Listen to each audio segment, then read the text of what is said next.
And then off it goes.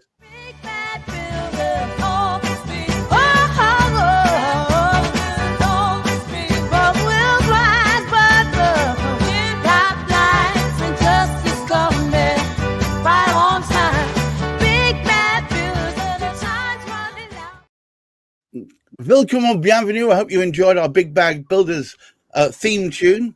I can't imagine what that's referring to. As per usual, let me introduce you to our stalwart, Hamish McLay of Search and Convey, of course, Steve Day of Building Safety Org, Silas J. Lees of Wiggy Wham, and of course, the incomparable Wendy Gibson of the First Time Buyers Club. Here we are at Cladding Matters, once again discussing what appears to be the story that gives and gives. Today's topic is one I hope you enjoy. The question mark over master builder. Is someone promoting failure? And as per usual, Hamish, would you take the honour? I'm not a politician. However, I do have political habits or politicians' habits, and that very rarely do I answer questions directly. And today is another of those. Today is another. Okay.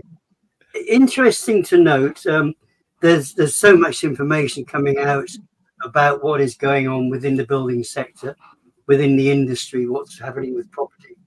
And one of the things that hit me only yesterday was an announcement that the number of completions are totally outstripping the number of starting up projects within building at the moment. Now, what that means is projects are coming to an end, which were established during the time of the previous government. So they're coming to, and as we know, they completely underbuilt anyway. But what most worrying thing about it, the startups have reduced significantly compared to the completions, which means this time we take it forward, there are not going to be as many that have started to actually be completed. So the government are going to have some catching up to do, and they're going to have to rely on builders. Now, sadly, the way we are fixed in this country at the moment, it's the large builders who produce the majority of projects or complete the majority of projects. Now, interesting enough, we have some particularly well-known names throughout the countryside. And probably most people will recognise the top 10 if we relayed them. I keep forgetting to give those figures out that Steve has his handle on. However, we have only one of those which has been declared a master builder. Now, I haven't been able to find out anywhere what credentials one requires to be a master builder. May one inquire who that is that has been declared master builder? I was going to explain. I'm sorry. I'm getting ahead of myself. I'm too excited. Carry on. Well, but I thought we could say that. Let everybody guess. If anybody knows who it is, stick it in the chat. If you think who the master builder is, he's the builder, actually. I say he. It is the builder. And of course, master builders are the ones they're going to get the biggest funds and all these other things, aren't they? Now, the unfortunate thing is nobody's actually indicated quite why they get these credentials. However, this particular sort of one that's been declared to be a master builder is the one that's created the monstrous mayhem in many, many places. Steve can go into the projects, the details and percentages and things later on. However, one of the major ones where it so happens that Steve happens to be a resident, where the situation has become particular, is this particular builder, Barrett's. And somehow or other, they are the only master builder in the UK. There are far better builders, but quite why our government, and it's our government that's declared them to be a master builder, to my knowledge. Maybe Steve can actually sort of tell it. Was it just this new government coming in that declared them to be masters? Allegedly, Joe Schmo from the end of my row is a better builder, but allegedly. Steve, master builders, obviously a master builder must be one with best credentials, with a long history of succeeding where others might fail, and of course a sharp eye towards safety. Well, yes, that would be a reasonable prerequisite for a master builder, especially when they're the only master builder that the UK has to offer. No, I mean, that would indicate that they are the top of a large triangle of lesser builders who are not as capable, don't have a stronger safety record, and therefore they must be the best of the best. Well, let's just discuss what happened. So about 3 or 4 weeks ago, the government announced that a new master builder and the only master builder of the country was to be created. So the master builder is actually a joint venture called the Maid Partnership. And the Maid Partnership consists of Barratt and the Lloyds Banking Group, and then government-funded Homes England money. So they all have 3 equity stakes that are equal. So Barratt, Lloyds, and Homes England, and have put in equal stakes of 150, equating to 150 million in total. That's a joint venture. So that means 150 million divided by 3.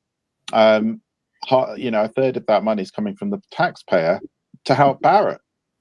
So Now, the taxpayer is into 50 million, worse off by 50 million to support Barratt's with their strong safety record, as I keep mentioning. That's right. So thank you very much.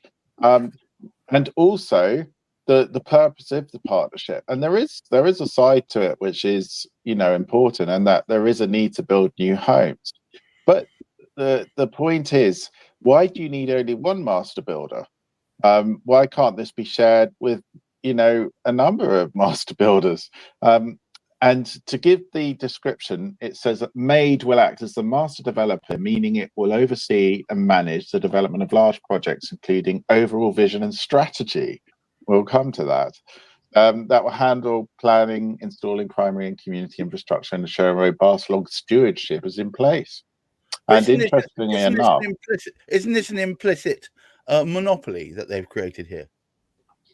Well, it would appear that Barratt have been singled out as the builder that should have a monopoly. And the key thing is, if they're overseeing the strategy, then you have to look at their past records. So that's what we did on the BBC National News.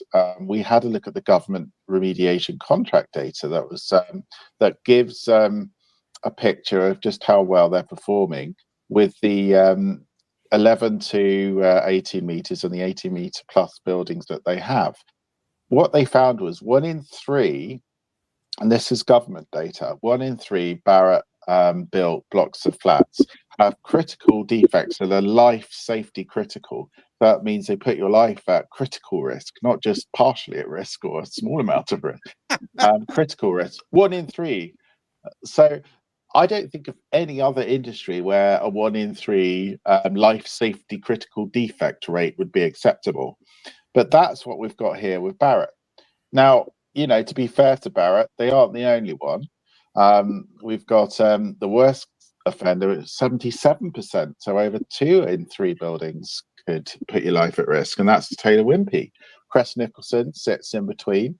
And we will, as I've been hearing, there will be a need for this, present all the builders, the top 20 bad builders, and we'll go through them all. I do like a leadership chart. That'll be good. But the point is, we're now in a situation where you have a terrible conflict of interest, which is getting worse. You've got the remediations of the post-Grenfell building safety crisis. So that's one conflict of interest. The government's got a finite pot of money, and they've watered down the remediation standard to make that pot of money go further. And you've also got a development industry that doesn't want to do the full work on the remediations if this watered down standard can help them get away with it. And what's even more interesting is there's another version of the watered down standard, PAS 9980, coming out shortly. So it'll be interesting to see if that's even more watered down. And then, so that's the remediations. But now, with this master builder, you've got the situation of another conflict of interest where the government is pushing them to build loads of new homes as quickly as possible. So there will be pressure on the existing regulations, not just a remediation standard, but also for the regulations to see if we can streamline our regulations, streamline our planning. And we all know what streamline means. And I think the thing that I'll leave everyone with is, if Barratt have got that level of defect rate with existing buildings, what have they changed with the, with all of that pressure and all of that conflict of interest? What have they changed in their way of doing business to say, we've changed as an industry and we are going to do a good job from now on? Master builder, are you really a master? Silas, what the world needs right now is a way of differentiating the good from the so-so. Is that right? Well, that would seem like a fair benchmark, but I'm interested to see the bed partners that Barratt have got into bed with, shall I say. And Lloyds Bank have an interesting history, if I can put it that way.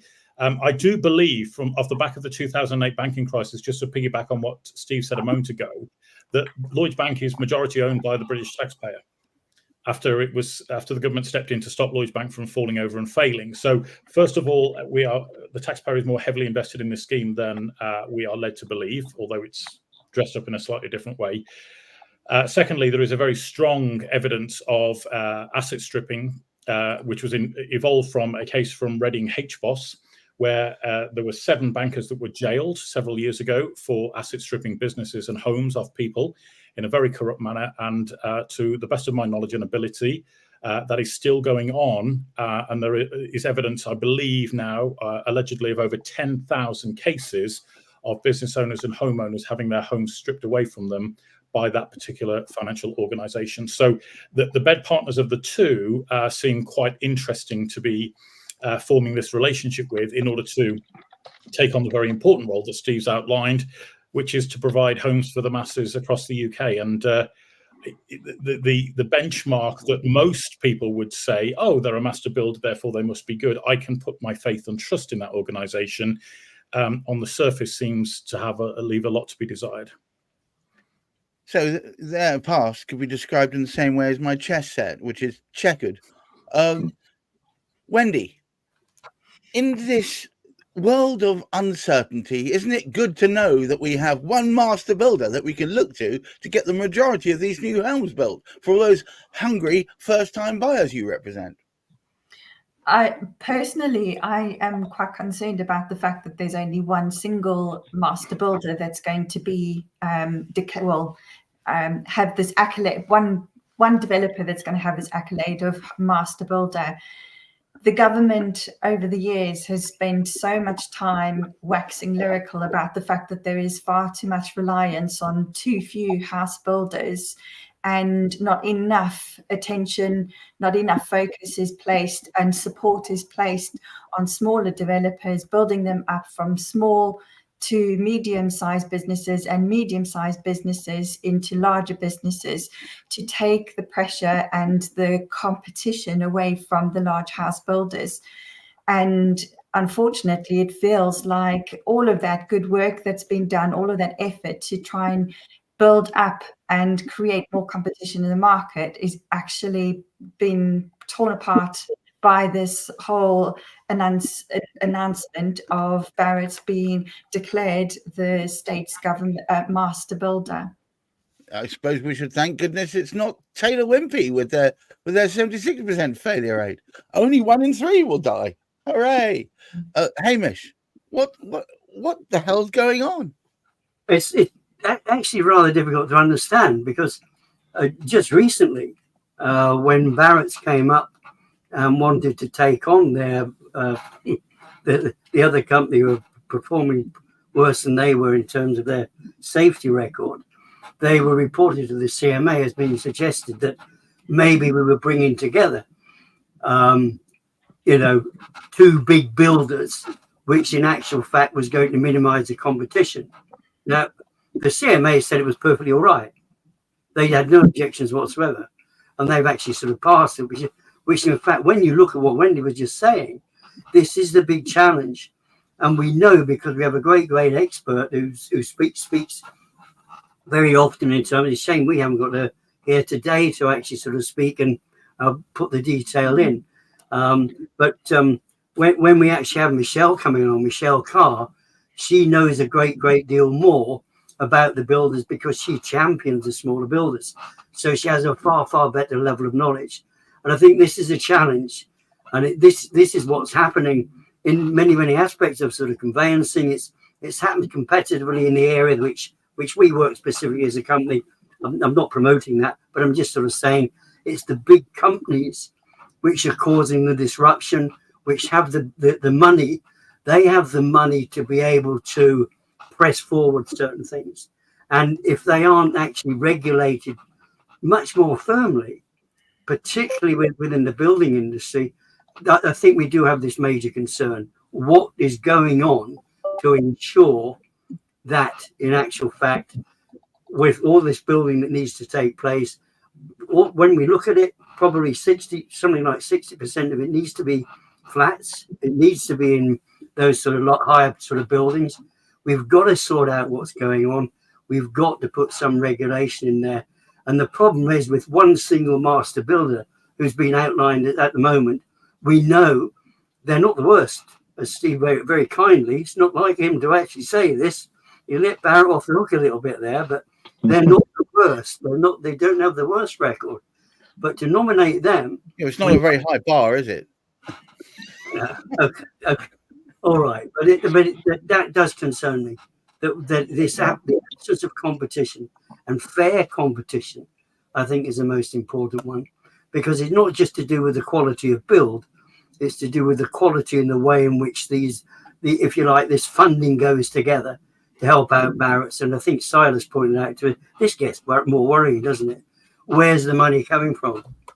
It seems the money's funny enough, according to what Silas has said, and I absolutely understand how the money's already come from us. We're already into them up to their neck and sinking. Well, I think shouldn't we be referring this to the Monopolies and Mergers Commission?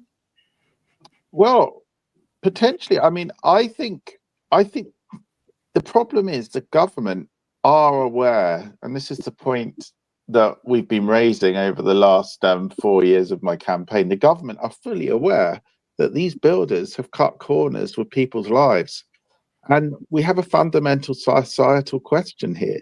We're rewarding failure. I mean, that's basically where we are. We're rewarding dangerous builders that have put people's lives at risk. And then if you look at Royal Artillery Quays, that are still prepared to put our lives at risk.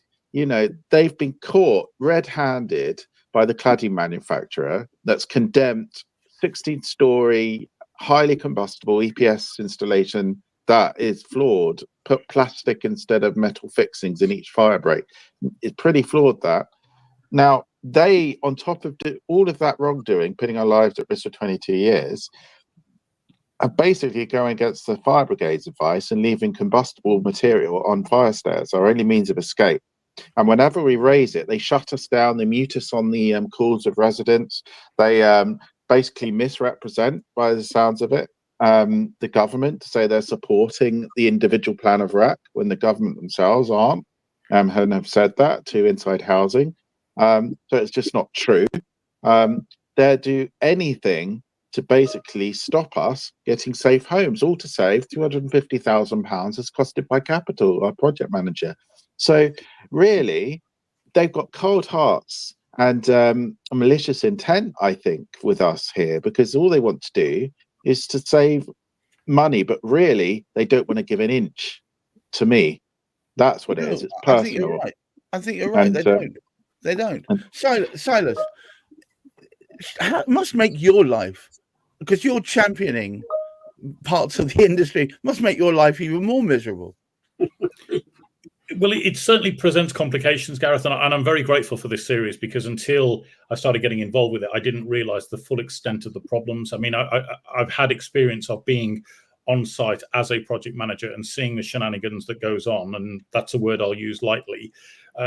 Some of these building sites are absolute death traps, and the problem is that this is all being led from the top. So the company culture is what's creating the environment on site, but the fact that so many corners are being cut and the quality product is not fit for purpose endangers the homeowner. completely who is the person that we seek to serve more than anybody. So without that data and information, without this sort of stuff coming to light, people could invest their entire life savings into a home for life and be thwarted from a property that plummets in value, that costs so much more to insure every year, that they have to lie awake at night wondering, is that an alarm going off? Is that somebody's smoke alarm? Or is that actually, I've got to get the hell out of this building because it's about to collapse? And I think Steve hit the nail on the head when he said this is an endemic problem across society, that we have to raise standards. We have to, on every level, in every profession, we have to raise standards and go back to having pride in the individual of a job well done. And that's why I love associating with everybody on this call, because you are absolutely of the right moral fiber to be leaders in your respective fields. Very kind. Thank you. Wendy, it just seems to me that if you're in the position of trying to buy your first house or home, or trying to find somewhere to live in this beleaguered landscape, you're now setting yourself up for failure, because most of the free properties aren't fit for purpose. What I would say is this is actually really stalling the availability of new homes for first-time buyers, because it's tying up flats, particularly, which are most popular with first-time buyers, that are making them unsellable. So if a first-time buyer is lucky enough to be able to buy one of these flats they'd have to do so without a mortgage, because majority of them are not mortgageable. And it actually then puts a noose around their neck for the rest of their lives, with the significantly high insurance and service charges that they'll have to pay, making it even more difficult to sell the flats on when they want to move, if their lives has changed and they perhaps want to grow their families or relocate to a different place. So I actually see this as a significant blockage within the first-time buyer market.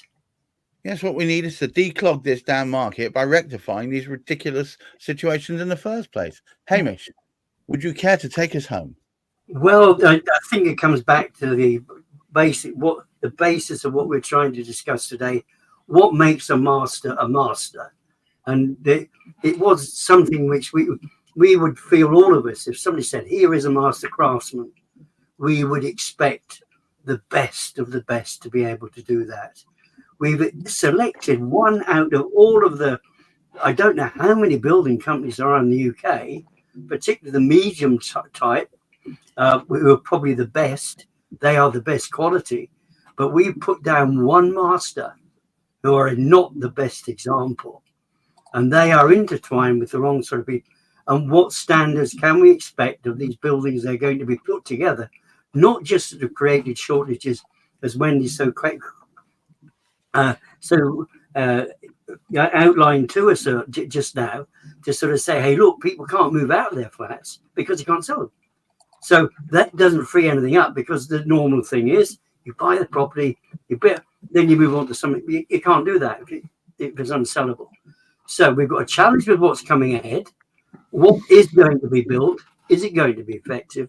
And alongside that, of course, we've got the challenge, as I mentioned sort of earlier on, that we're not even starting up building some of these things. So big, there's got to be something done.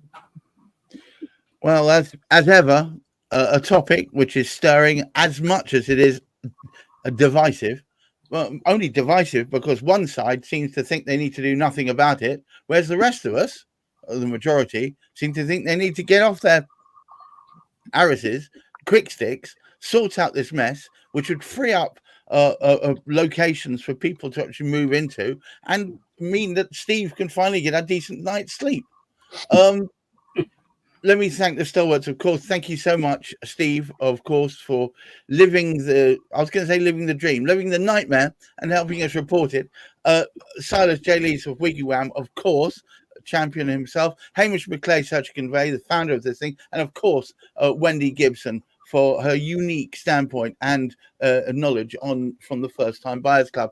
I'd like to thank you all for taking part in this, and to all you watching. We do this to help educate you guys about what's really going on. As Silas says, even he didn't realize the true extent of this misery until we got involved in it. I want to wish you all a wonderful afternoon, and of course a successful weekend, and of course look after that mental health. Goodbye now. There's a tale about some folks with hammers and some nails. They'll polish you the moon, but their word always fails.